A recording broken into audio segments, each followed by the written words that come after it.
Welcome to Stories Junction. Let's begin today's story. Hey there, thanks for diving into this story with me. My name's Tom, and I've got something to share that still feels raw, even now. It all started one quiet Saturday in our little house in Portland. My wife, Sarah, was off at a friend's baby shower down in Salem, an event I was supposed to tag along for. But honestly, after a brutal week at the office, I just couldn't muster the energy. I needed a breather, a moment to myself to decompress. So, I waved her off with a smile and promised to hold down the fort. That afternoon, I was sprawled out on our bed, laptop balanced on my knees, sifting through a backlog of emails. I needed to jot down a quick note, but my pen was a dud, completely out of ink. I could have trudged over to the desk in the corner, but that felt like too much effort for a lazy Saturday. Instead, I started poking around for a spare.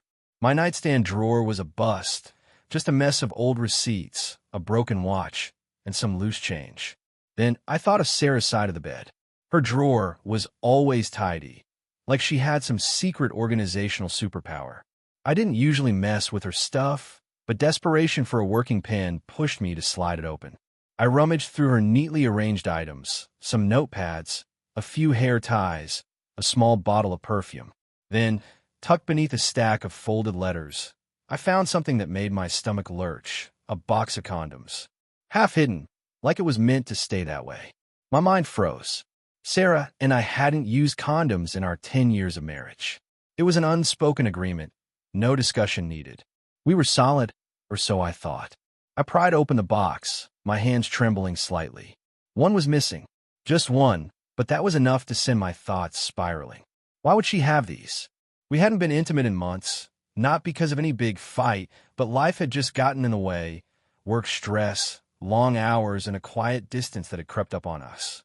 I sat there, staring at the box, my heart pounding. Was she cheating?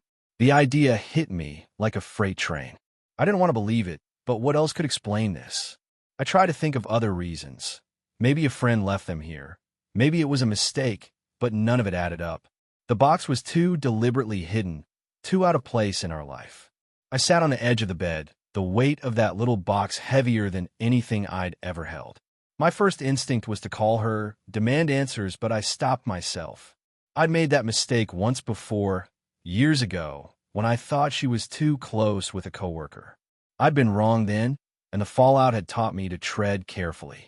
If I was going to confront her, I needed proof, not just a hunch fueled by a single missing condom. But the doubt was eating me alive. I couldn't just sit there and pretend everything was fine. So, I made a plan. I snapped a quick photo of the box, making sure to capture its place in the drawer, then slid it back exactly as I'd found it. Sarah couldn't know I was onto her. Not yet. The next morning, I drove to an electronics store across town and picked up a few small, discreet cameras and a GPS tracker for her car. If something was going on, I'd find out. I wasn't about to let my imagination run wild without evidence. Back home, I got to work, carefully placing the cameras in spots Sarah wouldn't notice. Above the bookshelf in the living room, tucked into a corner of the kitchen, one in our bedroom behind a framed photo. The GPS tracker went under her car's passenger seat, hidden but active. When Sarah came home that evening, I played it cool.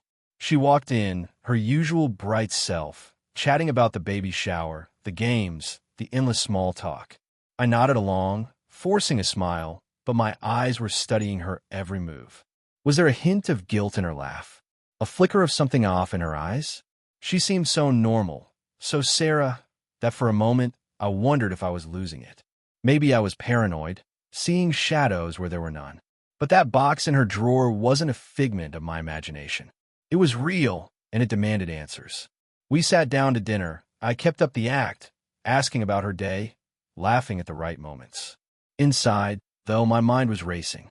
Every word she said, every gesture, I was analyzing, looking for cracks in the facade. She didn't give me anything to work with. No nervous glances, no hesitant pauses. If she was hiding something, she was good at it. That night, as we climbed into bed, I lay awake, staring at the ceiling. If Sarah was cheating, I'd know soon enough.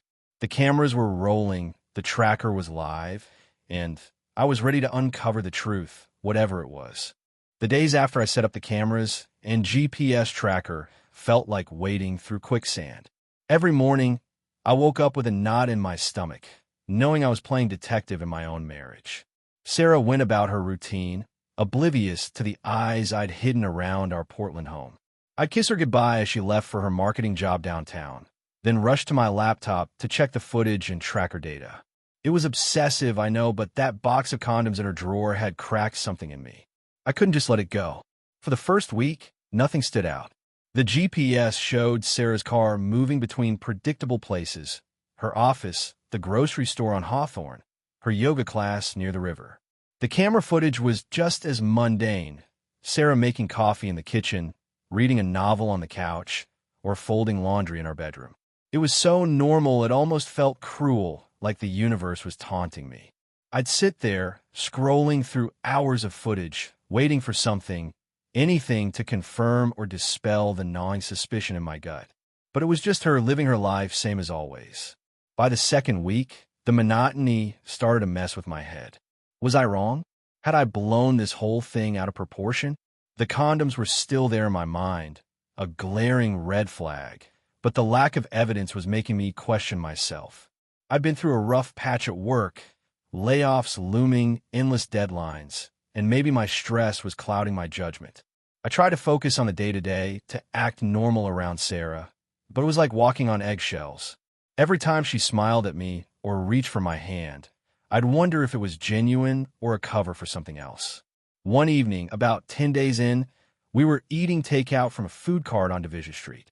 Sarah was telling me about a new client at work, her eyes lighting up as she described their quirky ad campaign.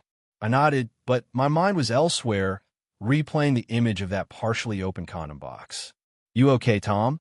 she asked, her fork pausing midair. I snapped back, forcing a grin. "Yeah, just tired. Long week." She bought it, or at least she didn't press further. But her question lingered, making me wonder if she sensed something was off with me.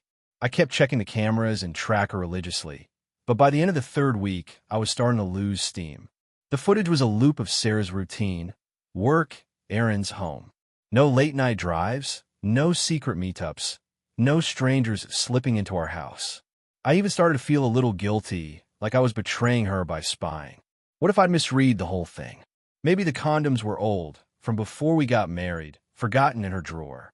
It sounded flimsy even to me, but I wanted to believe it. I wanted to believe her. Then, one rainy afternoon, something shifted. I was working from home, half-heartedly reviewing a spreadsheet, when I decided to check the GPS tracker on a whim. Sarah had said she was grabbing coffee with a coworker after work, but the tracker showed her car parked at a small hotel on the edge of town, far from the trendy cafes she usually went to. My heart started racing. I pulled up the camera footage from the past few days, fast-forwarding through the usual scenes of Sarah cooking or scrolling on her phone. Nothing. But the tracker data didn't lie. Her car had been at that hotel for over an hour. I sat there, staring at the blinking dot on my laptop screen, my mind spinning. Why a hotel? Was she meeting someone? I wanted to drive there, barge in, and see for myself, but I forced myself to stay calm. If I confronted her now, I'd have nothing but a location and a hunch. I needed more. I needed to see it with my own eyes. So, I waited, checking the tracker obsessively. By the time Sarah got home that evening, the dad had moved back to her office, then home. She walked in, shaking rain off her umbrella, and gave me a quick kiss on the cheek. "Coffee was great," she said casually. "You should come next time." I nodded, my throat tight, unable to meet her eyes. That night, I barely slept, replaying every moment of our marriage, looking for clues I'd missed. The distance between us, the late nights she'd blamed on work, the way she'd been so careful with her phone lately. It all started to feel like pieces of a puzzle I didn't want to solve. But I couldn't stop now. I doubled down, checking the cameras and tracker every chance I got, waiting for her to slip up again. The hotel incident lit a fire under me. That blinking dot on the GPS tracker, parked at a nondescript hotel on the outskirts of Portland, was like a splinter in my mind. I couldn't shake it. Sarah's casual coffee with a coworker excuse didn't add up, and the more I thought about it, the more I felt like I was teetering on the edge of something I wasn't ready to face. But I couldn't stop now. I'd come too far, invested too much, cameras, a tracker, hours of my life spent watching her every move. I needed answers. For the next week, I was hypervigilant. Every morning, I checked the GPS data before Sarah even left for work. I'd scour the camera footage late at night, long after she'd gone to bed, looking for anything, a glance, a gesture, a moment that might betray her. But the footage remained stubbornly normal. Sarah cooking pasta in the kitchen, watering the plants on our balcony, humming to herself as she folded clothes. It was maddening. The GPS showed her sticking to her usual routine: office, yoga, the occasional stop at a bookstore or the market. No more hotel visits, no late-night detours. It was like that one blip had been a fluke, a glitch in the system, or maybe a warning I wasn't supposed to ignore. I started to doubt myself again. Was I losing it? Was I so desperate to find something wrong that I was inventing conspiracies? The condoms in her drawer were still there, untouched since I'd found them, but I hadn't dared check the box again. Part of me was afraid of what I'd find. Another missing one, or worse. Nothing changed, leaving me with no excuse for my paranoia. I tried to act normal around Sarah, but it was getting harder. Every time she laughed or touched my arm, I'd wonder if it was a performance. Every time she left the house, I'd feel my chest tighten, wondering where she was really going. One evening, about 2 weeks after the hotel incident, Sarah came home later than usual. She'd texted me earlier, saying she was grabbing drinks with her team to celebrate a big project win. I nodded at my phone, but my mind was already racing. The GPS confirmed she'd been at a bar downtown, not far from her office, but I couldn't shake the feeling that something was off. When she walked in, her cheeks were flushed, her eyes bright from a couple of glasses of wine. "You should have come, Tom," she said, kicking off her shoes. "It was so fun. You'd love the new guy on our team. He's got the worst dad jokes." I forced a smile, but my stomach churned. "Sound great," I said, my voice flat. She didn't seem to notice, chattering on about her night as she poured herself a glass of water. I watched her closely, searching for any sign. A nervous tick, a too quick glance away. But she was as relaxed as ever. Too relaxed, maybe. I couldn't tell anymore. My judgment was clouded, tangled up in suspicion and hope. That night, I couldn't sleep. I lay in bed, listening to Sarah's steady breathing beside me, and decided I needed to dig deeper. The next morning, while she was in the shower, I checked her phone. I'd never done that before. It felt like crossing a line I couldn't uncross, but desperation was winning out. Her password was the same as always, a small relief. I scrolled through her texts, emails, even her calendar, but there was nothing obvious. A few messages with coworkers about the project, a group chat with her yoga friends, a reminder about a dentist appointment. If she was hiding something, she was careful. But then I found an email buried in her inbox from a name I didn't recognize, J. Carter. The subject was vague, meeting, and the message was short. "Same time next week? Let me know." No context, no details, just a casual tone that felt too familiar for a stranger. My pulse quickened. I checked the sender's address, but it was a generic Gmail account. No company signature or clues. I took a screenshot with my phone and put hers back before she got out of the shower. For the next few days, I fixated on that email. Who was Jay Carter?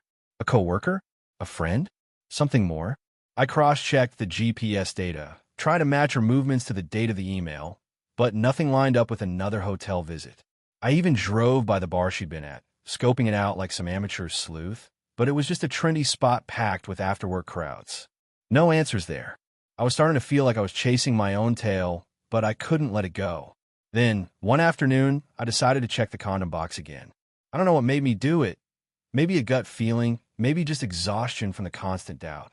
I waited until Sarah was out running errands, then slid open her drawer.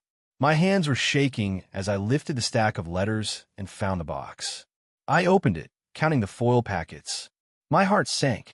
Another one was gone. 2 missing now, in a box that had no business being in our home. The room felt like it was closing in. I sat on the bed, the box in my hands, my mind racing. This wasn't a mistake. This wasn't old or forgotten. Something was happening, and I was closer than ever to proving it. But what would I find when I dug deeper? Finding that second condom missing was like a punch to the gut. I sat there on our bed in Portland, the open box in my hands, staring at the empty space where another foil packet should have been. The room felt too small, the air too thick. Sarah was still out running errands, and I was alone with my thoughts, each one darker than the last. 2 condoms gone. 2 moments I couldn't explain. The doubt that had been gnawing at me for weeks hardened into something else, certainty. Something was happening, and I was done second-guessing myself. I put the box back exactly as I found it, careful not to disturb the neat stack of letters hiding it. My hands were steady now, fueled by a mix of anger and resolve. I wasn't going to confront Sarah yet, not without something concrete. The GPS tracker and cameras had given me nothing solid since that hotel visit, but the missing condom was a lead I couldn't ignore. I needed to know who Carter was, and I needed to see what Sarah was doing when she thought no one was watching. That evening, when Sarah got home, I played my part better than ever. She was carrying a bag of groceries, chatting about a new recipe she wanted to try for dinner. I nodded, helped her unpack, even laughed at her story about a grumpy cashier at the market. But inside, I was a coiled spring, watching her every move for a crack in the facade. She seemed so normal, so effortlessly Sarah, that it almost made me doubt myself again. Almost. The image of that box, the email from Carter, the hotel dot on the GPS, they were anchors keeping me grounded in my suspicion. The next day, I dove back into the camera footage with a new focus. I've been checking it daily, but now I was obsessive, scrubbing through every frame like my life depended on it. I started with the bedroom camera, hidden behind our wedding photo on the dresser. Hours of footage showed nothing but Sarah getting ready for work, reading in bed, or scrolling on her phone. I moved to the living room and kitchen cameras, fast-forwarding through days of mundane routines. My eyes burned from staring at the screen, but I couldn't stop. I was looking for something, anything, that would connect the dots. Then, on a whim, I checked the footage from 2 days earlier, a Tuesday when I'd been stuck late at the office. I'd almost skipped it, assuming it was another dead end, but something caught my eye. Around 2 p.m., Sarah came home unexpectedly. She wasn't supposed to be there. She'd told me she was swamped with a client deadline. The footage showed her walking into the living room, her phone pressed to her ear, her voice too low for the camera's mic to pick up. She paced for a minute, then hung up and headed to the bedroom. I switched to the bedroom camera, my heart pounding. Sarah walked in, glanced around like she was making sure she was alone, then opened her nightstand drawer. She pulled out the condom box, slipped a packet into her purse, and left the house. The whole thing took less than 5 minutes. I rewound and watched again, my stomach twisting. She wasn't just hiding the box, she was using it. I checked the GPS data for that day. Her car had gone straight from our house to an address I didn't recognize, a residential street in northeast Portland, not her office or the hotel. I felt sick, but I kept going, pulling up more footage from the past week. Another clip from a Friday afternoon showed Sarah leaving the house in a hurry, dressed nicer than her usual work outfits. The GPS tracked her to the same northeast address. I cross-referenced the dates with her texts and that cryptic email from Carter. The timing lined up too perfectly. Whoever Carter was, they were at that address, and Sarah was meeting them. I spent the next few days in a fog, torn between rage and disbelief. I wanted to storm into her office, demand to know who Carter was, but I needed more. I needed undeniable proof. So, I adjusted the bedroom camera for a better angle, hoping to catch something clearer. I also started digging online, searching for Carter in Portland, cross-referencing names with her company's website and social media. I found a James Carter, a freelance graphic designer who'd worked with her team on a recent project. His LinkedIn profile showed a friendly smile, a guy in his 30s with a knack for sleek logos. Was this him? Was this the man Sarah was seeing? I didn't have enough to be sure, but the pieces were falling into place. I kept watching, waiting for the moment that would break this wide open. Every night, I'd lie next to Sarah, her warmth so familiar, yet so foreign now, and wonder how long she'd been living this double life. The cameras were my lifeline, the GPS my map. I was close, so close to the truth. The footage of Sarah taking that condom and heading to an unfamiliar address in Northeast Portland was the final straw. It wasn't just suspicion anymore. It was a truth I could no longer deny. My heart felt like it was being squeezed in a vice, but I forced myself to stay focused. I had the evidence I needed, or at least enough to confront her. The cameras, the GPS, the missing condoms, they all pointed to the same conclusion. Sarah was cheating, and I was done playing detective in my own marriage. I spent the next day preparing, replaying the bedroom footage in my mind. I could still see her, so careful, so deliberate, slipping that foil packet into her purse like it was nothing. The image burned, but it also gave me clarity. I wasn't going to let this drag on any longer. I needed to face her, to see her reaction when the truth came out. But I had to do it right. No accusations without proof, no room for her to wiggle out with excuses. That evening, Sarah came home from work, her usual self, cheerful, a little tired, carrying a takeout bag from our favorite Thai place on Belmont. "Thought we could have a cozy night in," she said, setting the bag on the counter.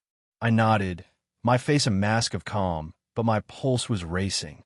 We ate dinner, her talking about a new campaign at work, me responding just enough to keep up the act. Every bite tasted like ash. All I could think about was the confrontation waiting for us. After dinner, as she was clearing the plates, I took a deep breath and said, "Sarah, come here. I need you to see something." My voice was steady, but inside I was a mess. She looked at me, her brow furrowing slightly, and followed me to the living room where my laptop was open.